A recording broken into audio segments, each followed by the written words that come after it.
जी दोस्तों, आइए स्टार्ट करते हैं लेक्चर नंबर 56। तो इस लेक्चर में सर, इससे प्रीवियस वाले में अब तक आपने देखा इसमें तो हम फिलहाल प्रैक्टिकल सर स्टार्ट करेंगे। मतलब ये जो अभी तक आपने पढ़ा इसको सर जी हम प्रैक्टिकल टच भी देखेंगे। अब तक आप सर इससे पहले वाले क्वेश्चन तक में ये कुछ हमने लास्ट में नोट्स वगैरह भी पढ़ा था, ठीक है। ये क्वेश्चन नंबर 5 भी देखा था। अब आ जाइए पार्ट 1 जो कि है सर जी डायरेक्ट मेथड, ठीक है। देखिए डायरेक्ट मेथड किसका सर? ऑपरेटिंग एक्टिविटीज़ का, ठीक है। सिर्फ इसी का ही एक अलग होता है, बाकी सबका सर जी अब देखोगे तो लगभग मतलब सेम ही है, ठीक है। डायरेक्ट इनडायरेक्ट दोनों मेथड में जो फाइनेंसिंग एक्टिविटीज़ है एंड जो इन्वेस्टिंग एक्टिविटीज़ है दोनों का सेम वर्किंग है, ठीक। सिर्फ वर्किंग चेंज किसका है सर? ऑपरेटिंग एक्टिविटीज़ का। डायरेक्ट में अलग होता है और इनडायरेक्ट में अलग होता है, ठीक है सर। तो पहले हम देखेंगे डायरेक्ट जो कि इस लेक्चर में है, और अगले लेक्चर में हम देखेंगे सर इनडायरेक्ट पार्ट, ठीक है। ओके सर, तो चलिए ऑपरेटिंग एक्टिविटीज़ का देखते हैं डायरेक्ट मेथड। डायरेक्ट मेथड को एक्सप्लेन किए कैसे सर जी? ऐसे देखिए, डायरेक्ट मेथड कहता है कि ऑपरेटिंग एक्टिविटीज़ से रिलेटेड ओनली कैश का आइटम, ठीक है। पॉइंट नंबर, ओनली कैश का आइटम को ले लो, ठीक है। दैट इज़ बोथ कैश का इनफ्लो हो एंड आउटफ्लो हो, ठीक है सर। ध्यान से देखिएगा, एक तो वो क्या होना चाहिए सर, जो भी आइटम आप हम पिक करेंगे वो होना चाहिए सर जी ऑपरेटिंग एक्टिविटीज़ का, ठीक है। और वो क्या होना चाहिए सर? कैश का आइटम होना चाहिए, मतलब वो कैश ट्रांजेक्शन्स होना चाहिए, ठीक है। ये बात कंपलसरी है, ओके, ठीक है। दैट इज़ कैश ट्रांजेक्शन होना चाहिए, इनफ्लो या आउटफ्लो कुछ ना कुछ होना चाहिए, ठीक है सर। मतलब डेप्रिसिएशन टाइप का नॉन कैश आइटम नहीं होना चाहिए, समझ रहे हैं सर? Yes sir. चलिए तो एक सर ट्रेडिंग एंड पेंडल को बना करके देखते हैं, उससे समझते हैं। ट्रेडिंग एंड पेंडल लाइन खींच खाच के बना डालें। देखिए ओपनिंग स्टॉक कैश का आइटम नहीं है, ठीक है सर। तो मतलब सिंपली डायरेक्ट मेथड क्या कहा आपको? डायरेक्ट मेथड कहा कि अगर ये दो खूबी दिख जाए तो उसको सीधे उठा करके लेते आना, ठीक है। डायरेक्ट समझ लो कि डायरेक्ट मेथड आपका राजा है, और राजा ने आपको ऑर्डर दिया, मतलब अपने मंत्री को ऑर्डर दिया कि जाओ और जो भी दिख जाए, ध्यान रहे दो शर्त, एक तो वो ऑपरेटिंग कैटेगरी का होना चाहिए, ठीक है, और दूसरा वो कैश का ट्रांजेक्शन होना चाहिए। अगर दिख गया ससुरा को उठा के लेते आना, ठीक है, और सीधे ला के जेल में डाल दो, ठीक है। होगी सर। तो देखिए सिपाही आया एकदम, भाई साहब मंत्री संतरी को ले करके सिपाही के साथ में सब पहुंचा ढूंढने के लिए। तो देखिए वो कहाँ आएंगे ढूंढने? सर जी ट्रेडिंग एंड पेंडल में, ओके। ओपनिंग स्टॉक के पास गया तो ओपनिंग स्टॉक कैश का आइटम नहीं है, ठीक है। तो मंत्री बोला कि, तो सिपाही क्या किया? ओपनिंग स्टॉक को पकड़ा। सिपाही बोला कि सर ये तो ओपनिंग स्टॉक है।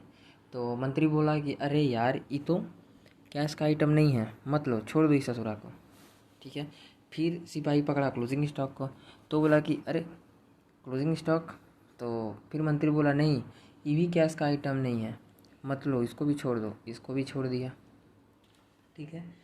अब देखिए फिर मंत्री बोला कि राजा का ऑर्डर है, क्योंकि डायरेक्ट मेथड चल रहा है, और राजा ने ऑर्डर दिया है कि डायरेक्ट मेथड में जो भी दिखे, ठीक है, कैश का आइटम दिख जाए उठा के लेते आना, और किससे? ऑपरेटिंग एक्टिविटीज़ बस होना चाहिए, ठीक है। Yes sir. तो देखिए फिर क्या होगा? परचेज के पास गया। देखिए कि सर आगे भी बताया है, यहाँ पर भी बता देते हैं। ये जो ग्रॉस प्रॉफिट होता है यहाँ तक में से जी सारा चीज़, ठीक है, जो भी चीज़ होता है इसके ऊपर तक में सब कुछ ऑपरेटिंग एक्टिविटीज़ का ही होता है, ठीक है। और इसके नीचे जब ये बैलेंस शीट करके यहाँ से स्टार्ट होता है, तो इसमें सर जी फिर इन्वेस्टिंग एक्टिविटीज़ इधर में कुछ आइटम, इधर में कुछ आइटम हो सकता है इन्वेस्टिंग, और किसका सर? फाइनेंसिंग से रिलेटेड हो, ओके। चलिए तो ये हो गया। इसके बाद देखिए अगला पॉइंट है परचेज़, ठीक है। परचेज़ के क्या हाल चाल है भाई साहब? कैश परचेज़, ठीक है, और क्रेडिट परचेज़। तो जो मंत्री था, मंत्री बोला अरे रे इस ससुरा मिल गया कैश परचेज़ वाला, पकड़ो इसको, कैश का आइटम है, इस ससुरा को ले लो, ठीक है। और ये क्रेडिट परचेज है तो इसको बोला कि नहीं मत लो, इस ससुरा को छोड़ दो। हाँ बट देखो तो ज़रा चेक करो, ठीक है। मंत्री ऑर्डर दिया कि चेक करो, ये कैश का आइटम नहीं है, क्रेडिट परचेज, तो क्रेडिट परचेज को मत लो बट चेक करो कि नोट, ठीक है। Payment to creditors in cash, अगर क्रेडिटर को कुछ पेमेंट दिया है तो ये ससुरा ही कैश का आइटम है, ठीक है। तो इसको ले लो। ये ऑर्डर किसने दिया सर? मंत्री ने दिया। किस बेसिस पे दिया सर? राजा के बेसिस पर। राजा कौन है? Direct method. डायरेक्ट मेथड क्या किया है? भेजा है अपने मंत्री संतरी को कि जा करके पढ़ के लेते आना इस ससुरा लोग को, ठीक है। ऑपरेटिंग एक्टिविटीज़ होना चाहिए और कैश का आइटम होना चाहिए। कैश का आइटम है, उठा के ले गया, ठीक है सर, ओके। उसके बाद देखिए ठीक इसी तरह आएंगे जब सर सेल्स में, तो देखिए सेल्स में क्या सेल्स कैश का आइटम है, बोला सर कैश का आइटम है मंत्री, तो मंत्री बोला सिपाही बोला मंत्री को, तो मंत्री बोला कि हाँ उठा लो इस ससुरा को, ठीक है। तो उठा लिया। क्रेडिट सेल था तो वो बोला कि अरे रे रुको रुको रुको, ये कैश का आइटम नहीं है, इस ससुरा को मत लो, ठीक है, नहीं तो राजा गुस्सा हो जाएंगे। दैट डायरेक्ट मेथड का रूल ही नहीं है ये, समझ रहे हैं सर? Yes sir, okay. तो फिर यहाँ पर देखिएगा बट डेटर से जो पैसा मिलेगा वो कैश का आइटम होगा, ठीक है, तो वो ले लो, ठीक है, ये कहा। ओके सर ले लेते हैं, चलिए ठीक है। इसके बाद फिर आगे देखिए, यहाँ जीपी, ये भी सर जी ऑपरेटिंग एक्टिविटीज़ का ही होता है, सीडीबीडी, ठीक है, इतना क्लियर? Yes sir. मतलब क्या कि मतलब सर अगर परचेज़ कैश परचेज़ हो तो उसका अमाउंट को आप डायरेक्ट लेके जा सकते हो, सेल्स का अगर कैश सेल्स हो तो डायरेक्ट ले जा सकते हो, बट अगर क्वेश्चन में क्रेडिटर या डेटर गिवन हो तो समझ लीजिएगा आपने कुछ ना कुछ सेल क्रेडिट सेल किया है, ठीक है, और कुछ ना कुछ परचेज क्रेडिट परचेज किया है। तो क्रेडिट परचेज करने के कारण इफ़ ये चीज़ आपको चेक करना होगा कि कहीं ना कहीं पेमेंट कुछ क्रेडिटर को किए तो नहीं है, या फिर कहीं कुछ पेमेंट हमको डेटर से आए तो नहीं है, ये आपको चेक करना पड़ेगा, ठीक है सर। तो इसके लिए आपको बनाना पड़ता है क्रेडिटर्स अकाउंट और इसके लिए बनाना पड़ता है सर डेटर अकाउंट, ठीक है। तो यही कुछ बातें हैं सर। ओके, अब देखिए इतना समझ गए। अब बस एक ये बाकी है इनडायरेक्ट एक्सपेंसेस, जो कि थोड़ा लॉन्ग इधर उधर करके लिखा हुआ है, छोटा ही सा आइटम है। तो देखिए इनडायरेक्ट एक्सपेंसेस इसमें सर जी ऑपरेटिंग का कुछ आइटम होगा, इन्वेस्टिंग का कुछ आइटम होगा, फाइनेंसिंग का कुछ आइटम होगा, ठीक है। दैट इज़, इस पे आइए सेकंड वाले बुलबुले पर, सेकंड वाले बलून पर, ठीक है sir. That is advertising expenses, selling expenses, carriage expenses, flight expenses, ठीक है सर। बहुत सारा इस टाइप का यहाँ पर रहता है इनडायरेक्ट एक्सपेंसेस के कॉलम में। Yes sir. ये सब क्या है? इनडायरेक्ट एक्सपेंसेस का एग्जाम्पल है। Okay sir. फिर देखिए करेंट ईयर में जितना इनडायरेक्ट का कॉलम में बोले इसका मतलब ये मत समझ लेना यार इनडायरेक्ट का एग्जाम्पल है तो यार यहाँ पर रहता है ना, बस वही नॉर्मल चीज़ें बोल रहे हैं। Okay sir. फिर इसके ऊपर करेंट ईयर में जितना का कैश का इन एंड आउट हुआ हो, ठीक है, सिर्फ वो अमाउंट जाएगा, ठीक है, दैट इज़ एक्चुअल पेमेंट। अब देखिए सर यहाँ हो सकता है कि कुछ चीज़ें आउटस्टैंडिंग रह गया हो, ठीक है, तो वो चीज़ों को देखना होगा और उसी चीज़ को कहते हैं, क्योंकि ये यहाँ पर जो भी चीज़ रिकॉर्ड होता है, ठीक है, ये तो बनता है अक्रूवल। आगे ये कॉन्सेप्ट है ना, इनडायरेक्ट में है अक्रूवल वाला का यूज़, ठीक है, वो यहाँ पर नहीं है सर, ठीक है। तो वो तो फिलहाल अभी सिंपल, ये तो एडवांस लेवल पे है बहुत, बट इस टाइप का क्वेश्चन आपको आगे मिलेगा। तो देखिए सर जी अक्रूवल बेसिस पर, क्योंकि आपको ये बात पता है, इसका यूज़ ये जो अक्रूवल कॉन्सेप्ट है, ठीक है, अक्रूवल एंड कैश वाला कॉन्सेप्ट, अक्रूवल अमाउंट को कैश पर कन्वर्ट करना, ये जो कॉन्सेप्ट है ये सर जी आपको डायरेक्ट इनडायरेक्ट दोनों ही मेथड में लगेगा, ठीक है।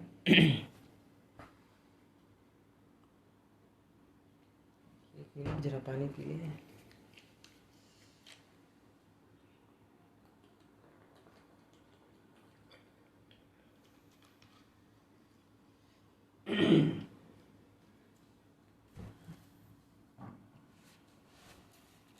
तो देखिए सर, बात क्या है कि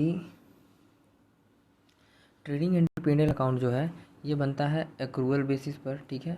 ये कौन बोलता है? AS1 बोलता है सर, ठीक है। AS1 बोलता है कि इस ससुरा अगर बना है एक्रूअल बेसिस पर, ठीक है, जो कि रूल है इसको बनाना ही पड़ेगा आपको एक्रूअल बेसिस पर। तो ये जो अमाउंट है इनडायरेक्ट एक्सपेंसेस, इसमें से कैश फ्लो स्टेटमेंट में सिर्फ वही अमाउंट जाएगा जो कि एक्चुअल पेमेंट किया गया होगा। जैसे मान लीजिए अगर कुछ आउटस्टैंडिंग आइटम है यहाँ पर या फिर एडवांस आइटम है, ठीक है, तो वो चीज़ को आपको पहले हटाना पड़ेगा, ठीक है, तभी वो चीज़ जा पाएगा, ठीक है।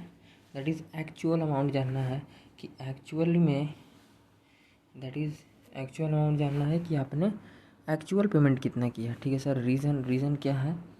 बिकॉज P&L अक्रूवल बेसिस पर बनता है, ठीक है, and cash flow statement cash basis पर बनता है, ठीक है सर। बस यही रीज़न है, सिंपल चीज़ है, उतना डीप में भी लेने का टेंशन ज़रूरत नहीं है। आगे एग्जांपल से बहुत इजी लगेगा, ठीक है। तो देखिए, नोट, प्रैक्टिकल लाइफ में इनडायरेक्ट मेथड को यूज़ करते हैं।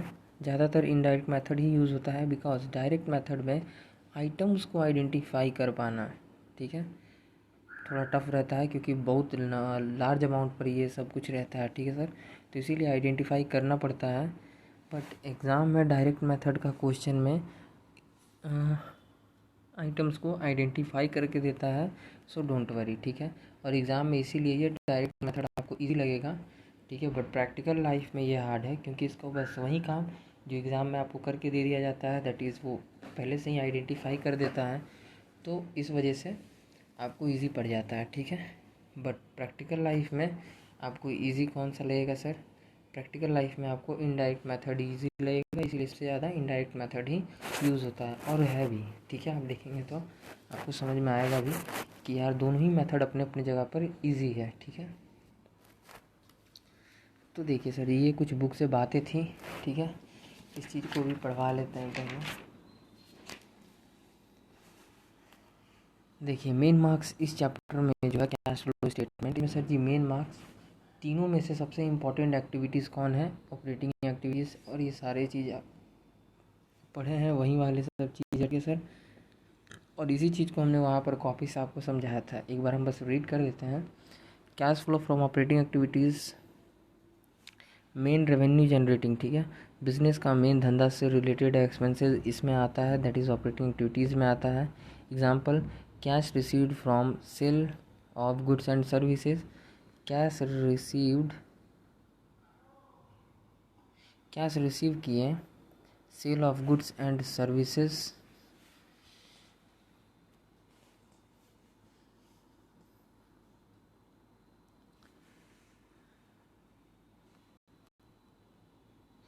कैश रिसीव किए sale of goods and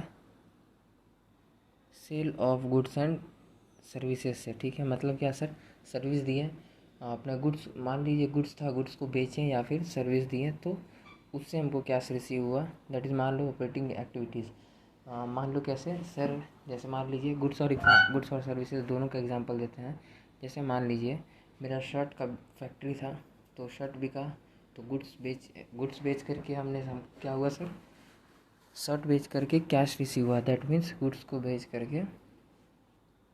goods बेच करके कैश रिसीव्ड हुआ, ठीक है। इसी तरह सर्विसेज का अगर बात लेते हो तो मान लो मेरा कैटरिंग वाला बिजनेस है, ठीक है, तो उस टाइप में सर कैटरिंग वाला जो काम है, हम एक तरह से सर्विस दे रहे हैं, ठीक है, और सर्विस दे करके हमको कैश रिसीव हो रहा है। तो ये क्या है? मेरा दोनों धंधा है, दोनों मेरा अलग अलग कंडीशंस में, दोनों ही एक तरह से बिजनेस का मेन एक्टिविटी है। मेरा काम ही है कैटरिंग का सर्विस देना, तो वो मेरा ऑपरेटिंग एक्टिविटीज़, और मेरा काम ही है गुड्स को बेचना, तो वो मेरा ऑपरेटिंग एक्टिविटीज़, ठीक है sir. Okay, cash received in form of fees, royalty, commission and various other revenue forms, ठीक है, रॉयल्टी वगैरह, फीस ये सब के रिगार्डिंग हमको क्या मिलना? हमको कैश रिसीव होना। Okay sir, cash paid to supplier, ठीक है, of goods and services, supplier को कैश पेड करना, ठीक है, for goods and services. Okay sir, चलिए इसके बाद देखते हैं आगे। Methods of preparing cash flow from operating activities. ठीक है, ऑपरेटिंग एक्टिविटीज़ को दो तरह से बनाया जाता है। ठीक है सर, ऑपरेटिंग एक्टिविटीज़ को दो तरह से बनाया जाता है, पहला डायरेक्ट मेथड, दूसरा इनडायरेक्ट मेथड। रूल क्या है सर इसका देख लीजिए। किसका सर? इनडायरेक्ट मेथड तो अभी नहीं, अगले लेक्चर में है, तो इसका सर बात हम अगले लेक्चर में करेंगे। बट डायरेक्ट मेथड का यहाँ पर सर जी थोड़ा सा आपको हम समझा देते हैं, क्योंकि ऑलरेडी हमने इसको आपको बुक से भी समझाया, बस उतना ही कॉन्सेप्ट है यार। ठीक है, देखिए पहले इसका ये पढ़ लीजिए। अकॉर्डिंग टू डायरेक्ट मेथड कहता है जितना भी ऑपरेटिंग एक्टिविटीज़ से रिलेटेड है आइटम्स, उनमें से कैश वाले आइटम्स को ले लो एंड नॉन कैश वाले आइटम को मत लो। समझ रहे हैं सर? Yes sir. रूल क्या है? कैश का आइटम होना चाहिए। ठीक है, पहला कब पिकअप किया जाएगा? डायरेक्ट मेथड का ऑर्डर क्या है कि कब लेना है? या तो वो कैश का आइटम होना चाहिए। ठीक है, एंड नंबर 2 ऑपरेटिंग नेचर का होना चाहिए, that is related to operating activities होना चाहिए। ठीक है सर, ये दोनों रूल है डायरेक्ट मेथड के अकॉर्डिंग कि भाई जैसे हमने अभी आपको राजा मंत्री वाला कह के भेजा, एग्जाम्पल दिया था, तो वहाँ पे ये था कि मतलब डायरेक्ट मेथड का ये रूल है कि ये कहता है हम उसी आइटम्स को लेंगे। इसका दो शर्त है। पहला शर्त कि वो कैश का आइटम होना चाहिए, दैट इज़ कैश से रिलेटेड ट्रांजेक्शन होना चाहिए, कैश का इनफ्लो एंड आउटफ्लो होना ज़रूरी है, नॉन कैश आइटम नहीं चलेगा। ठीक है, ऑपरेटिंग नेचर का होना चाहिए, मतलब वो ऑपरेटिंग एक्टिविटीज़ होना चाहिए। ठीक है सर, ओके। चलिए इसके बाद देखते हैं आगे। Gross receipt and gross payment में be obtained from the accounting records to ascertain cash flow from operating activities. वहीं gross receipt and gross cash payment वही सब चीज़ है कि कैश फ्लो होना चाहिए। ठीक है, that is inflow and outflow होना चाहिए। ठीक है, इसके बाद देखिए point number B, for examples information about cash receipt from trade receivables. वहीं डेटर से अगर पैसा मिला, ठीक है, तो ये इन्फॉर्मेशन आपको निकालना पड़ता है डेटर्स अकाउंट बना करके। ठीक है sir, payment to trade payables that is cash expenses ETC which may be obtained by the analysis of cash book. ठीक है, कैश बुक में जाकर चेक करना पड़ेगा इसका अमाउंट को। ठीक है, किसका सर? अगर कुछ ट्रेड पेएबल्स हो, कैश एक्सपेंसेस हो, वो सबको भी एनालिसिस करें। कहाँ से? कैश बुक से। इफ़ कुछ पेमेंट हो तो। ठीक है सर, अगर कैश में पेमेंट हो तो उसको लेके आइए। ठीक है सर, ट्रेड पेएबल क्या? डेटर्स को अगर कुछ पेमेंट किए हैं वो चीज़ आपको आइडेंटिफाई करना पड़ेगा। ठीक है, कुछ कैश एक्सपेंसेस गिवन है जिसका कि पेमेंट कैश में किया गया है। ठीक है, तो उसको आप देख लीजिए। ठीक है, कैश बुक में आपको मिल जाएगा। ओके सर, ध्यान रहे डायरेक्ट मेथड में क्या गिवन होता है क्वेश्चन में? आपको क्वेश्चन में गिवन होता है कैश बुक, इसीलिए बोल रहा है कैश बुक। ठीक है, इनडायरेक्ट मेथड में P&L होता है गिवन। ठीक है, जनरली ऐसा होता है। ओके सर, उसके बाद देखिए हाँ बट एक चीज़ ध्यान रखिए, वो सिर्फ जनरली होता है। जब आप आगे चलोगे क्वेश्चन में तो आप देखोगे कि सर ऐसा कुछ बात नहीं है, दोनों ही चीज़ें से डायरेक्ट मेथड को बनाया जा रहा है। ठीक है, ओके सर। तो देखिए हाँ, बस इतना अंतर होता है कि अगर आप डायरेक्ट मेथड को इससे कैश बुक से बनाओगे ना, दैट इज़ डायरेक्ट मेथड को कैश बुक से बनाओगे तो सर जी इजी पड़ेगा, दैट इज़ सीधा सीधी पड़ जाता है। बट यहीं पे सर जी अगर P&L दे तो वहाँ पर आपको थोड़ा सा सर जी सोचना पड़ेगा। ठीक है, ये दो पैटर्न का क्वेश्चन है इसमें, ये है टाइप 1 और ये है सर जी टाइप 2। ये दोनों आपके साथ हम डिस्कस करेंगे, टेंशन नहीं। उसके बाद देखिए आगे, in actual practice real life में, ठीक है, रियल लाइफ में एडजस्टमेंट सेल्स और cost of sales, that is adjusting sales क्या होता है सर? कैश सेल्स, एक तो हो गया कैश सेल्स और एक होता है सर जी क्रेडिट सेल। ठीक है, बट डेटर से अगर कलेक्शन आया तो वो, तो ये पैसा और ये पैसा, ये दोनों को जब ऐड कर देंगे तो उसको क्या कहते हैं सर जी? Adjusting sales. ठीक है, मतलब कैश सेल्स की है एडजस्टिंग सेल्स में, वो तो इंक्लूड है ही, प्लस जो क्रेडिट सेल किए थे उसका पैसा डेटर से आ गया। तो जब दोनों को एक जगह लिख देंगे, दैट इज़ एक जगह लिखना होगा अगर, तो क्या नाम से लिखेंगे? Adjusting sales. ठीक है, okay. Cost of sales, purchase वाला एक्सप्लेनेशंस, ठीक है sir. Cost of sales that is purchase वाला एक्सप्लेनेशंस, ठीक है, जो भी आपने हमारे साथ पढ़ा था। परचेज वाला एक्सप्लेनेशन सर दिखा दीजिए ज़रा, देख लीजिए ज़रा। कॉस्ट ऑफ सेल्स इसका बात कर रहा है, ठीक है, दैट इज़ कैश परचेज और क्रेडिट परचेज। इसी एग्जांपल का बिहाफ पर ये वाला चीज़ इसके बिहाफ पर वो एग्जांपल बनाया गया था, ठीक है। ये हो गया सर।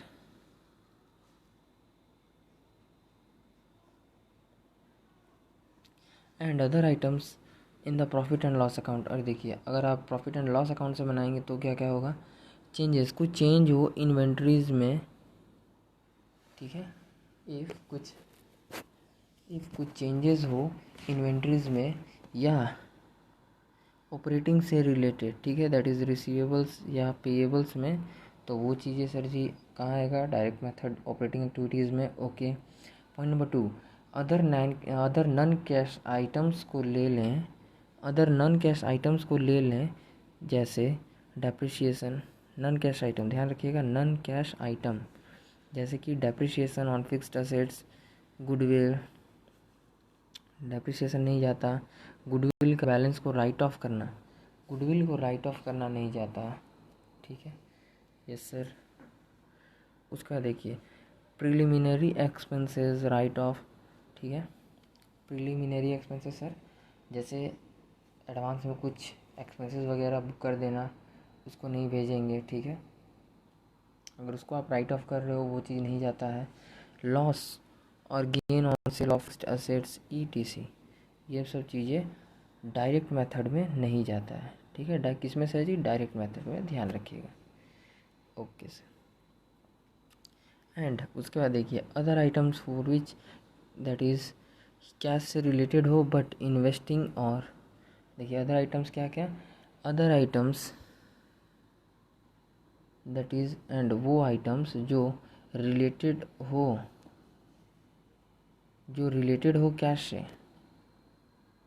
क्लियर हो जाए पहले जरा, अरे यार क्या हो, जो रिलेटेड, एंड अदर आइटम्स में क्या क्या गया सर, एंड अदर आइटम्स, वो आइटम्स जो रिलेटेड हो कैश से, ठीक है, कैश से रिलेटेड हो बट वो इन्वेस्टिंग से या फाइनेंसिंग से रिलेटेड अगर हो तो मत लेना, ठीक है, दैट इज़ इन्वेस्टिंग और फाइनेंसिंग वाला एक्टिविटीज़ लेकर के मत चल जाना गलती से, ठीक है सर, ओके। किस में ऑपरेटिंग एक्टिविटीज़ में गलती से इन्वेस्टिंग का आइटम और ऑपरेटिंग का इन्वेस्टिंग का आइटम और फाइनेंसिंग का आइटम कहाँ मत लेके चल जाना, ऑपरेटिंग एक्टिविटीज़ में मत मिला देना, ठीक है, ओके सर, वो चीज़ कह रहे हैं, ठीक है, yes sir, okay. Examples are interest received and paid, जैसे कि कुछ examples are interest received and paid, interest मिला या फिर दिए हैं, ठीक है, किस पर इंटरेस्ट मिला या दिए होंगे, किस पर सर जी, ये सब किसका एग्जांपल है, ये सब किस इन्वेस्टिंग एक्टिविटी या फाइनेंसिंग एक्टिविटी से रिलेटेड एग्जांपल्स है, ठीक है सर। देखिए, इंटरेस्ट रिसीव्ड एंड पेड मतलब सर जी इंटरेस्ट मिला होगा तो या तो इन्वेस्टमेंट वगैरह पे इंटरेस्ट मिला होगा, और अगर इंटरेस्ट पे किए होंगे तो सर या पे किस पे किए होंगे, हमने हमने इंटरेस्ट मान लिए पे किया होगा क्योंकि हमने लोन वगैरह लिए होंगे, ठीक है सर, तो ये लोन लिए तो लोन वाला फाइनेंसिंग एक्टिविटी, और रिसीव किए थे तो that is investing activity, investment, okay sir. Dividend received and paid that is ETC, वही चीज़ें सेम वैसा ही, डिविडेंड देना या डिविडेंड लेना, ठीक है सर, ये सब क्या है, ये सब फाइनेंसिंग और इन्वेस्टिंग एक्टिविटीज़ से रिलेटेड है, which are related to financing investing activities, ठीक है। द डायरेक्ट मेथड प्रोवाइड्स, ये सब कुछ नहीं है, जो पॉइंट है इसका मतलब सर सिंपली पढ़ लेते हैं सर, ठीक है, देखिए उतना रीड करके फ़ायदा भी नहीं है यार, डायरेक्ट बता देते हैं। डायरेक्ट मेथड में इजीली पता चल जाता है कि डेटर से कितना कलेक्शन किए, ठीक है, डायरेक्ट मेथड में इजीली पता चल जाता है कि डेटर से कितना कलेक्शन किए, ठीक है, एंड क्रेडिटर को कितना पेमेंट किए, सिंपल ये बात है, और ये बात सही भी है, आपको ईजीली लगेगा सर कि डायरेक्ट मेथड में ये चीज़ आपको डायरेक्टली पता चल जाएगा कि डेटर से कितना मिला, ठीक है, और क्रेडिटर को कितना हमने पे किया, ठीक है। बट यही चीज़ इनडायरेक्ट में आपको कैलकुलेट करना पड़ता है, इतना ही डिफरेंस है, थोड़ा थोड़ा सा है, ठीक है। दैट इज़ क्रेडिटर्स को कितना पे किए हैं, एक्सपेंसेस में कितना पे किए हैं, ये सब चीज़ आपको सर जी डायरेक्ट मेथड में डायरेक्टली आइडेंटिफाई करके सिंपल सा लिख के दे देता है। सिर्फ आपको उसको पुट करना है वैल्यू को, ठीक है सर, कुछ नहीं है। डायरेक्ट मेथड एकदम सिंपल है, बट इनडायरेक्ट मेथड में आपको कैलकुलेट करना पड़ता है, ठीक है सर। ओके, फिर आ जाइए पॉइंट नंबर 2 पर। इनडायरेक्ट मेथड ज़्यादातर यूज़ होता है इन रियल लाइफ, ठीक है। इनडायरेक्ट मेथड कहाँ यूज़ होता है सर जी? रियल लाइफ में। ओके, फिर आ जाइए, ये सब अभी नहीं, ये सब बाद में जब हम इनडायरेक्ट पढ़ेंगे तो उस टाइम में कवर करेंगे सर। इन्वेस्टिंग एक्टिविटी से वही सारी चीज़ें हैं जो आपने हमारे साथ में पढ़ा था, ठीक है। देखिए, इन्वेस्टिंग एक्टिविटीज़ में represent that is outflow. Investing activities में वैसा चीज़ ओहो एक मिनट, वैसे चीज़ों में बिजनेस का पैसा लगाना जो फ्यूचर में कैश का फ्लो को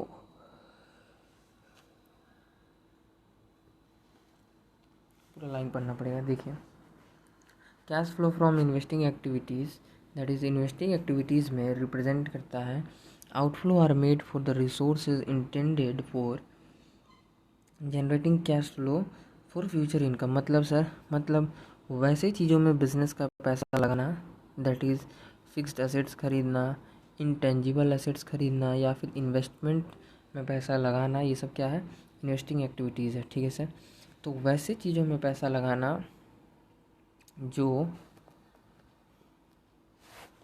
वैसे चीज़ों में बिजनेस का पैसा लगाना जो फ्यूचर में कैश का आपको फ्लो, जो कि फ्यूचर में आपको कैश का फ्लो को जनरेट कर सके, ठीक है। फ्यूचर में जो कैश का फ्लो को जनरेट कर सके, दैट इज़ अर्निंग करवा सके, ठीक है, आपका अर्निंग करवा सके। कैसे? एग्जांपल एसेट्स, मान लीजिए आप अभी एसेट्स खरीदें, ठीक है, वो चीज़ जिसमें बिजनेस का पैसा लगाना, एसेट्स में आपने पैसा लगाया, यस सर, फिक्स्ड एसेट्स में पैसा लगाया और वो आपको फ्यूचर में शर्ट बनाने में, ठीक है, मैन्युफैक्चरिंग वगैरह में मदद कर रहा है, यस सर, प्रोडक्शन में मदद कर रहा है, यस सर। और एक तो वहाँ पर तो कर ही रहा है, और प्लस फ्यूचर में कैश का फ्लो, फ्यूचर में कैश के फ्लो को जनरेट करा सके, ठीक है, एंड अर्निंग करा सके। तो सर जी आप शर्ट बेच रहे हो तो अर्निंग तो आपका हो ही रहा है फैक्ट्री का, यस सर। और अगर आप एसेट्स को बेच भी देते हो तो भी आपको सर जी पैसा मिल जाएगा, यस सर। तो इस वजह से ये क्या है, ऐसे आइटम्स को क्या कहते हैं हम? इन्वेस्टिंग एक्टिविटीज़, ठीक है सर। अब देखिए, for instances cash paid for acquiring fixed assets, मतलब एसेट्स को लाना यूज़ करने के लिए, दैट इज़ एसेट्स खरीदना। पॉइंट नंबर टू, किसी दूसरे को फिक्स्ड एसेट्स सेल करके जो पैसा आ जाए, ठीक है, उसको received from disposal of cash, और डिस्पोजल ऑफ कैश नहीं, sorry, received from disposal of fixed assets, ठीक है, दैट इज़ फिक्स्ड एसेट्स को बेचने से पैसा मिलना, ठीक है। ओके सर, फिक्स्ड एसेट्स को बेचने से पैसा मिलना, ठीक है।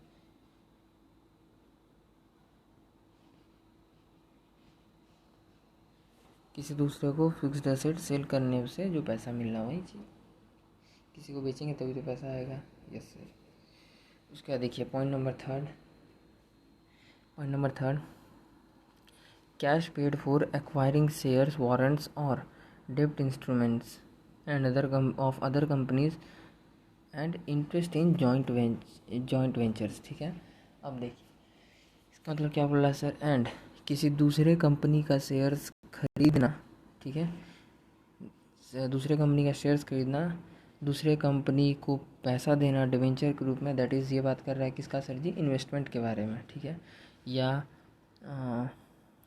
इंटरेस्ट इन जॉइंट वेंचर, या फिर जॉइंट वेंचर्स में इन्वेस्टमेंट करना, ठीक है। तो ये सारी चीज़ें क्या कहलाएगा सर? ये सारी चीज़ कहलाता है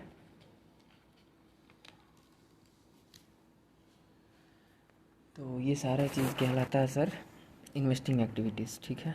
ओके, फिर आ जाइए फाइनेंसिंग में। फाइनेंसिंग का मतलब कि ऐसा कोई भी एक्टिविटीज़ जिससे आपके कैपिटल में या बोरोइंग्स में, ठीक है, चेंजेस आए, तो वो कहलाता है फाइनेंसिंग एक्टिविटीज़। मतलब सर या तो आपका जो आपका बिजनेस का फंड है ना, फंड, फाइनेंसिंग मतलब ही बात हो रहा है फंड का, ठीक है, पैसा। बिजनेस को चलाने के लिए आपने कहाँ कहाँ से जुगाड़ किया, ठीक है। तो changes in composition of owners capital, capital या तो बढ़े या घटे, या बोरोइंग्स बढ़े या घटे, दैट इज़ लोन लेना या लोन का रीपेमेंट करना। कैपिटल आना कैसे सर जी, या तो कैपिटल जो प्रोप्राइटरशिप है, जो मालिक है, वो दिया होगा तो कैपिटल बढ़ा होगा, या फिर share capital, that is shares issue किए होंगे, डिवेंचर इशू किए होंगे, लोन्स वगैरह लोन से लिए होंगे तो वो तो बोरिंग्स में आ जाएगा, बॉन्ड्स, ये सब चीज़ें सर, ठीक है। Okay, yes sir. उसके बाद देखिए आगे, cash received from issuing shares of cash received from issuing shares, cash received from issuing shares और other similar securities, that is अपनी कंपनी का शेयर्स इशू करना, ठीक है, दैट इज़ अपनी कंपनी का शेयर्स इशू करना, ठीक है। Okay, cash receive from issuing loans, that is loan लेना, ठीक है। ये सब क्या है, फाइनेंसिंग एक्टिविटीज़ है। शेयर इशू करना, लोन लेना, ठीक है, डिवेंचर इशू करके पैसा कलेक्ट करना, बॉन्ड बॉन्ड से पैसा आना, सिक्योरिटी बॉन्ड वगैरह इशू करके पैसा लाना, ठीक है सर, ये सब चीज़ें, ठीक है। अनदर शॉर्ट टर्म और लॉन्ग टर्म बोरोइंग, छोटा मोटा, जैसे शॉर्ट टर्म छोटे पीरियड के लिए लोन लेना, लंबे पीरियड के लिए बोरोइंग्स, दैट इज़ लोन लेना, ठीक है। Okay sir. Point number 3, cash repaid on borrowings, that is loan का रीपेमेंट करना, ठीक है। उसके बाद पॉइंट नंबर 4, इंटरेस्ट और डिविडेंड पेमेंट ऑन अबव, अगर इससे रिलेटेड ये एक्टिविटीज़ से रिलेटेड इंटरेस्ट या डिविडेंड वगैरह पे करना, ठीक है। Okay sir. यहाँ पर एक आइटम छूट गया ऊपर का, जो कि सर जी एक्सप्लेन करना रह गया, इन्वेस्टिंग एक्टिविटीज़ का, ये पॉइंट नंबर 4 जो कि हाथ का लिखा हुआ था इसीलिए भूल गए, ठीक है, ये थर्ड के बाद है। That is point number 4, income generated from investment, example interest, dividend received, ठीक है, इससे रिलेटेड, दैट इज़ इन्वेस्टमेंट से रिलेटेड अगर कुछ इन्वेस्टमेंट वगैरह इंटरेस्ट वगैरह मिले इन्वेस्टमेंट से रिलेटेड, तो वो चीज़ को क्या कहते हैं sir, income generated from investment, example interest और डिविडेंड रिसीव्ड, ठीक है सर। ओके, तो ये आइटम किस में, अगर इन्वेस्टमेंट के ऊपर इंटरेस्ट मिले तो ये आइटम किस में जाएगा, जाहिर सा बात है इन्वेस्टमेंट, मतलब अगर इन्वेस्टिंग एक्टिविटीज़ तो सर जी वो जो इंटरेस्ट मिल रहा है इन्वेस्टमेंट के ऊपर वो भी आएगा इन्वेस्टिंग एक्टिविटीज़ में, ठीक है। और वैसे ही सर अभी ये तो खैर ऊपर का एक पॉइंट छूट गया था तो हम बता रहे थे, वैसे ही अगर इंटरेस्ट और डिविडेंड अगर आप पे करते हैं इन तीनों आइटम से रिलेटेड, तो ये किस में आएगा, फाइनेंसिंग में, क्योंकि ये तीन ऑलरेडी किसका पार्ट है, फाइनेंसिंग का, तो एक तरह से ये भी किसका पार्ट होगा, फाइनेंसिंग का, ठीक है सर। ओके, अब यहाँ से ये क्वेश्चन 1 स्टार्ट होता है, ठीक है, जिसको हम चाहेंगे सर कि इसमें सब कुछ लिखा हुआ है, ठीक है, आप एक बार इसको ज़रूर पढ़िए।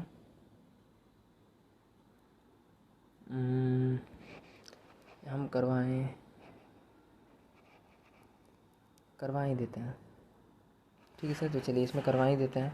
देखिए question 1, classify the following activities as operating activities, investing activities, financing, और डी कैश इक्विवेलेंट, ठीक है।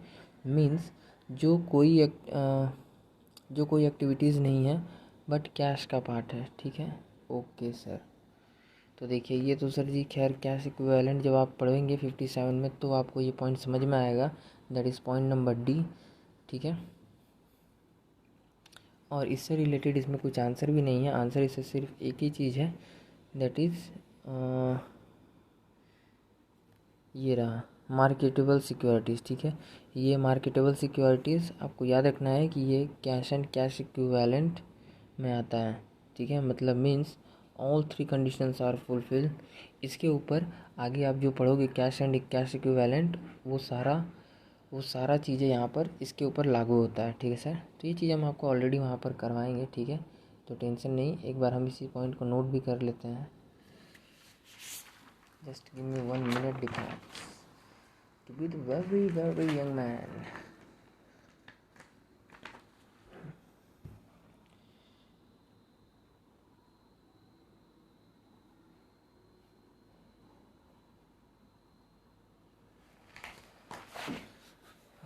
ओके, तो देखिए बाकी सब कुछ देखते हैं सर, फिर वहाँ पर उस टाइम में करवा देंगे, ठीक है।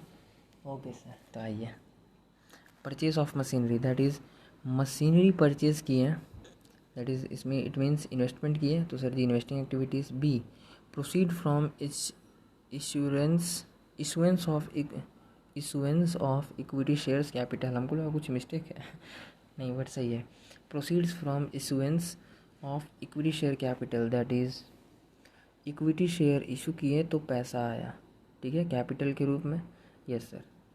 तो फाइनेंसिंग एक्टिविटीज़, तो ये किससे रिलेटेड है? इक्विटी शेयर्स, ठीक है सर, शेयर से रिलेटेड है। ये किससे? असेट से रिलेटेड था, इन्वेस्टिंग। ये शेयर से रिलेटेड है, फाइनेंसिंग, ठीक है। कैश सेल्स, कैश में सेल किए तो पैसा आया, that is business. Day to day activities से रिलेटेड है, ठीक है सर। तो ऑपरेटिंग सेल्स हमेशा वही होता है, क्योंकि यार देखो, अगर आपका रियल इस्टेट का बिजनेस हो या फिर ट्रांसपोर्ट का बिजनेस हो, ठीक है, कोई भी चीज़ हो, बट उसमें होता क्या है, या फैक्ट्री हो शर्ट बनाने का, या फिर किराना दुकान हो, सेल्स मतलब तो सिंपल एक ही चीज़ बेचना, परचेज मतलब तो एक ही चीज़ खरीदना, ठीक है। तो वो खरीदना बेचना है क्या, जाहिर सा बात है ऑपरेटिंग एक्टिविटीज़ ही होगा, ठीक है। वो बिज़नेस का मेन धंधा ही होगा खरीदना बेचना। ये तो बिज़नेस का मेन रूल ही होता है भाई, बेचो और ख़रीदो, ठीक है। तो इसी वजह से सेल ऑलवेज क्या होता है, ऑपरेटिंग एक्टिविटीज़ होता है, ठीक है। फिर देखिए point D, proceed from long term borrowings, ठीक है, that is long term loan लिए तो पैसा आया, ठीक है सर, तो इसलिए financing activity. Proceed from trade receivables, trade से रिलेटेड है, ध्यान रहे वर्ड देखिए, ट्रेड से रिलेटेड है, दैट इज़ डेटर्स से पैसा आया, ठीक है, तो ऑपरेटिंग एक्टिविटीज़। एफ, ये दोनों सर जी वैसे सेम है, cash received from debtor receivables, ठीक है, वही चीज़, डेटर से रिसीव हुआ पैसा, ठीक है, that is operating activities. Okay, देखिए ट्रेड वर्ड जुड़ रहा है, तो खैर रिसीवेबल्स तो आप समझ भी जाओगे कि सर जी डेटर से रिलेटेड है, ठीक है, क्योंकि ट्रेड रिसीवेबल्स का मतलब तो यार आपको पता ही है, रिश्ते डेटर्स अकाउंट बनाते हैं हम। देखिए यहाँ पर ये चीज़ आपको पकड़ना है, ट्रेड कमीशन रिसीव्ड। अब ये कमीशन यहीं पे दिया हुआ है कि ये किससे रिलेटेड कमीशन है, ट्रेडिंग से, दैट इज़ ट्रेड से रिलेटेड कमीशन मिला मतलब बिजनेस से रिलेटेड कमीशन मिला मतलब क्या, ऑपरेटिंग एक्टिविटीज़ अन्ना, ओके अन्ना ठीक है। परचेज ऑफ इन्वेस्टमेंट परचेज किए, दैट इज़ आई, ठीक है, ओके सर। फिर अगला रिडीम्शन ऑफ प्रेफरेंस शेयर, ठीक है, दैट मीन्स प्रेफरेंस शेयर को रिडीम्शन किए, दैट इज़ रिडीम किए, ठीक है, प्रेफरेंस शेयर को पेमेंट दे रहे हैं, तो ये क्या है, financing activities. Cash purchase, cash में परचेज़ किए हैं, ठीक है, मतलब operating activities. Day to day मेरा बिज़नेस का मतलब मेरे धंधा से रिलेटेड है, दैट इज़ मेरे बिज़नेस से रिलेटेड है, मेरा मेन वर्क है, ओके सर। फिर देखिए जिस चीज़ से भी समझ में आ जाए भाई बस समझ लो कॉन्सेप्ट, ओके सर। फिर देखिए कहाँ तक थे, 1 मिनट, कैश परचेज तक हो गया। अब यहाँ proceed from sale of investment, ठीक है, proceed from sale of investment मतलब इन्वेस्टमेंट को सेल किए तो पैसा आया, दैट इज़ आई, इन्वेस्टमेंट बेचा तो इसीलिए investing activities. Purchase of goodwill, ठीक है, परचेज ऑफ गुडविल्स दैट इज़ एक तरह से क्या होता है, एसेट है एक तरह से, तो आई से रिलेटेड है, दैट इज़ इन्वेस्टिंग एक्टिविटीज़ से रिलेटेड है। क्यों सर, बिकॉज जब आप कोई बिज़नेस को टेक ओवर करते हैं, ठीक है, तो टेक ओवर करते टाइम जो हम एक्स्ट्रा कैश पे करते हैं, ठीक है, तो एक्स्ट्रा जो कैश पे करते हैं तो क्या होता है, वो एक्स्ट्रा पे जो कैश होता है वो हम पे करते हैं गुडविल के लिए। तो अगर वो कैश आइटम है, ठीक है, तो गुडविल क्या होगा, गुडविल का एंट्री भी होगा, ठीक है सर। तो ये चीज़ ध्यान रखिएगा। ये है आपका investing activities. Okay okay sir. फिर देखिए अगला, cash paid to suppliers, that is creditors को या सप्लायर को पैसा दिए, ठीक है। ऑपरेटिंग एक्टिविटीज़ क्योंकि कुछ ना कुछ खरीदे होंगे, इस वजह से पे कर रहे हैं, ठीक है। Okay. Interim dividend paid on equity shares. देखिए इंटरम डिविडेंड इक्विटी शेयर्स पर इंटरम डिविडेंड दिए, इंटरम डिविडेंड उसी पर पेड होता है। आपने ये चीज़ पढ़ा था सर जी हमारे साथ प्रीवियस चैप्टर्स में कंपनी का। Yes sir. फिर देखिए ओके, तो ये क्या है, financing activities, wages and salaries paid, जाहिर सा बात है। Operating activities, proceed from sale of patents, ठीक है, that is investing activities. Patents को सेल करने से पैसा आया, और पेटेंट्स क्या होता है, एक तरह से असेट्स होता है। पेटेंट्स क्या है सर, असेट्स है, तो इस वजह से इन्वेस्टिंग एक्टिविटीज़, ठीक है। उसका देखिए ये वो पॉइंट है, वेरी गुड जो लिखा हुआ है, ये वो 2 पॉइंट है जहाँ पर आदमी फंस जाता है। देखिए इंटरेस्ट रिसीव्ड ऑन डिबेंचर, ठीक है। इंटरेस्ट रिसीव्ड मतलब फंस जाता है अगर कॉन्सेप्ट क्लियर ना हो तो देखिए interest received on debenture held as investment. देखिए इंटरेस्ट मिला किस पर, डिबेंचर पर, ठीक है, that is held as investment. Debenture को डिबेंचर में इन्वेस्टमेंट किए थे, उस पर हमको क्या मिला सर जी, इंटरेस्ट मिला, ठीक है। तो इन्वेस्टमेंट किए थे डिबेंचर पर एज अ एक मिनट, इन्वेस्टमेंट किए थे एज अ डिबेंचर, तो उस पर इंटरेस्ट मिला, ठीक है सर। तो क्या होगा, इन्वेस्टमेंट। अब देखिए यहाँ आदमी थोड़ा देर के लिए हो जाता है कि यार एज अ इन्वेस्टमेंट। देखिए अगर ऐसा होता ना, इंटरेस्ट रिसीव्ड ऑन डिबेंचर, ठीक है, हेल्ड एज इन्वेस्टमेंट, अगर आप ये हेल्ड एज इन्वेस्टमेंट कट जाता और यहाँ पर ये भी हट जाता ना, इंटरेस्ट रिसीव्ड के जगह पेड हो जाता, ठीक है सर। तो देखिए इंटरेस्ट पेड ऑन डिबेंचर, तो ये क्या होता, इस कंडीशन में होता फाइनेंसिंग एक्टिविटीज़, ठीक है। बट सिर्फ वर्डिंग का देखिए कमाल सर, इंटरेस्ट क्योंकि यहाँ पर रिसीव्ड हो रहा है ऑन डिबेंचर, इसका मतलब हमने कहीं ना कहीं इन्वेस्टमेंट के रूप में किया था, ठीक है। तो ये एक इस क्वेश्चन में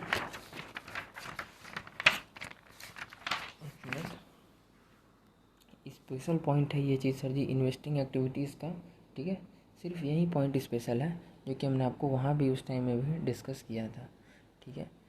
तो एक अच्छा पॉइंट है सर, ध्यान रखिएगा। Okay sir.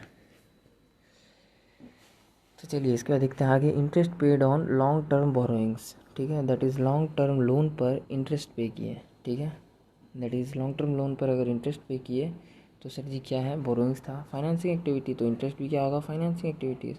Office and administration expenses, जाहिर सा बात है, office and administration expenses paid किए हैं, मतलब ये मेरे डे टू डे बिजनेस वाले एक्टिविटीज़ का होगा, that is operating activities. Manufacturing overheads paid किए हैं, मतलब बिजनेस से रिलेटेड ओवरहेड्स था जिसको हमने पे किया, that is operating activities. Okay sir, ठीक है। उसके बाद आइए अगला, dividend received on shares held as investment, that is shares पर इंटरेस्ट मिला, ठीक है, शेयर्स पर इंटरेस्ट मिला, इन्वेस्टिंग एक्टिविटीज़, ठीक है। शेयर्स पर इंटरेस्ट मिला, इन्वेस्टिंग एक्टिविटी, क्यों सर, क्योंकि इन्वेस्टमेंट था, ठीक है। और rent received on property held as investment, that is I, rent मिला प्रॉपर्टी पर। देखिए वेरी गुड, यहाँ से लिखा हुआ क्योंकि सर जी अच्छे से पकड़े थे, ठीक है, इसी वजह से। डिविडेंड रिसीव्ड हुआ, डिविडेंड मिला शेयर्स पर, ठीक है, और रेंट मिला प्रॉपर्टी पर, ठीक है, दैट इज़ प्रॉपर्टी और शेयर्स दोनों। प्रॉपर्टी क्या है सर, प्रॉपर्टी तो चलिए खैर सिंपल है कि यार प्रॉपर्टी एक तरह से आपका असेट्स होगा, तो वैसे भी इन्वेस्टमेंट आप मान लेंगे, और हेल्ड एज इन्वेस्टमेंट लिखा है तो भी इन्वेस्टमेंट तो होगा ही। तो रेंट मिला प्रॉपर्टी पर, तो ये तो इन्वेस्टमेंट के रूप में, तो इसलिए सर इन्वेस्टिंग एक्टिविटीज़। बट यहाँ पर आप सेम ऊपर वाले के जैसा यहाँ पर हो सकता है कंफ्यूज हो सकते हो कि यार dividend received on share held as investment, तो देखिए यहाँ पर भी सेम वही कहानी है, अगर हेल्ड एज इन्वेस्ट को काट दें और रिसीव की जगह अगर आप पे कर दें तो अब पढ़िए। डिविडेंड पेड ऑन शेयर्स, इसका मतलब फाइनेंसिंग एक्टिविटीज़, समझ रहे हैं। बट क्योंकि यहाँ पर कंडीशन ही अभी नहीं है तो ये क्या होगा, इन्वेस्टिंग एक्टिविटीज़। ओके सर, उम्मीद है अच्छे समझ गए होंगे। नोट,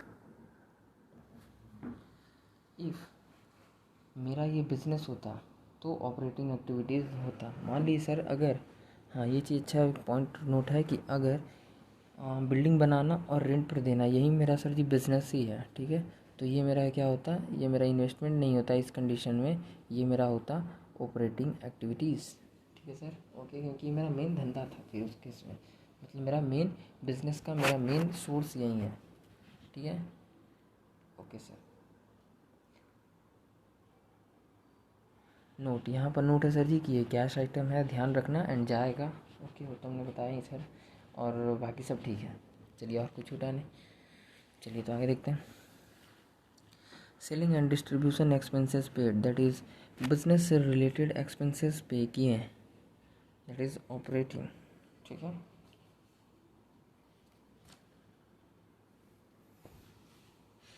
बिजनेस से रिलेटेड एक्सपेंसेस पेड किए हैं तो इसका मतलब operating day to day activities, yes sir. Income tax paid, मतलब स्पेसिफिकली नहीं बोला तो बिज़नेस से रिलेटेड इनकम टैक्स माने कि भाई बिज़नेस से रिलेटेड पे किए होंगे, that is operating activities. Dividend paid on preference share, अब देखिए ये वाली चीज़ें जो हम बोल रहे थे सर, देखिए dividend paid on preference share, तो ये क्या हो गया सर जी, फाइनेंसिंग एक्टिविटीज़। प्रेफरेंस शेयर पर डिविडेंड पे किए, ठीक है, डिविडेंड दिए, डिविडेंड दिए, दैट इज़ पे किए। और यहाँ पर देखिए डिविडेंड रिसीव ऑन शेयर्स, ठीक है, समझ पा रहे हैं आप सर, ये अंतर है, ठीक है। Dividend paid on preference share, तो यही थोड़ा सा पॉइंट का अंतर है सर जी। ये तीनों टर्म को आप एक साथ एक बार रोक करके पढ़ लीजिए, समझ लीजिए, यही डिफरेंस है, ठीक है। यही एक ऐसा पॉइंट है जहाँ पर आदमी से गलती हो जाता है इन्वेस्टिंग एंड फाइनेंसिंग एक्टिविटीज़ में। बाकी कोई चीज़ें नहीं है, बाकी तो यार सब आप समझ ही जाओगे, ठीक है। तो ये वो पॉइंट है, आपको रुकना है, पॉज करके आप सर जी रुक लो या फिर एक बार पीछे करके सुन लो, ठीक है। ओके सर, चलिए फिर आगे देखते हैं। अंडर राइटिंग कमीशन पेड, अब देखिए ये सर फाइनेंसिंग क्यों, क्योंकि अंडर राइटर्स कमीशन आपको याद है, हमने आपको जब पढ़ाया था तो सर जी हमने आपको बताया था कि शेयर्स का प्रमोशन के लिए अंडर राइटर्स को कमीशन दिए, शेयर्स के प्रमोशन के लिए अंडर राइटर्स को कमीशन दिए हैं ताकि वो शेयर इशू कर सके, ठीक है सर, इशू करवा पाए, मतलब इशू करवा सके नहीं, दैट इज़ शेयर का प्रमोशन के लिए अंडर राइटर्स को बुलाते हैं, ठीक है, एंड अंडर राइटर्स को कमीशन देते हैं, क्यों सर, ताकि वो शेयर्स मेरा इशू करवा दें मार्केट में, ठीक है, यस सर। तो वही बात है, इसी वजह से शेयर से रिलेटेड बात है, इस वजह से सर ये क्या है, फाइनेंसिंग एक्टिविटीज़, ठीक है। ओके सर, अगला देखिए rent paid, that is operating activities, business से रिलेटेड रेंट दिए, ठीक है, मतलब सर बिकॉज स्पेसिफिकली कुछ भी नहीं बोला, ठीक है, तो इसी वजह से सर हम क्या मान लिए कि बिज़नेस से रिलेटेड रेंट दिए होंगे, दैट इज़ कुछ आइटम पर, दैट इज़ गोडाउन के लिए ईटीसी, बहुत सारी चीज़ें होती है बिज़नेस में, ठीक है। ओके सर, फिनिश्ड गुड्स रखने के लिए इस टाइप का बहुत चीज़ें हैं, रॉ मटेरियल के लिए होगा, तो उससे रिगार्डिंग जहाँ पर हम स्टॉक वगैरह रखते होंगे वो रेंट दे दिए, ठीक है सर।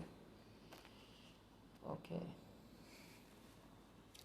चलिए तो यहाँ तक क्लियर है, फिर आगे आते हैं। Brokerage paid on purchase of investment, that is investment purchase की है तो उस पर ब्रोकरेज पेड किए ब्रोकर को, ठीक है, करना पड़ता है, जो बीच में जो इंटरमीडिएट होता है, यस सर, तो उसी को ब्रोकरेज कहते हैं। तो इसी वजह से क्या है, ये इन्वेस्टिंग एक्टिविटीज़, ठीक है। ओके,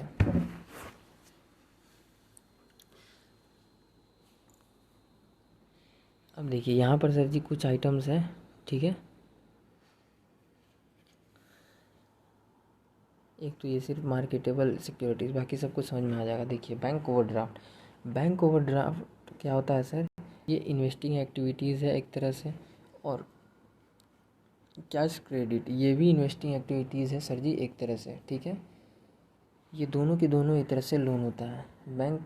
बैंक का अगर बैंक ओवरड्राफ्ट हो गया मतलब आपका सर जी आपके ऊपर लोन चढ़ गया, और कैश क्रेडिट में अगर है तो भी आपका क्या है मतलब आपने उम्मीद से ज़्यादा लिमिट से ज़्यादा आपने कैश सर जी निकाल लिए हैं, तो इसलिए आप कैश में आपको क्रेडिट दिख रहा है, that is cash credit balance, ठीक है सर।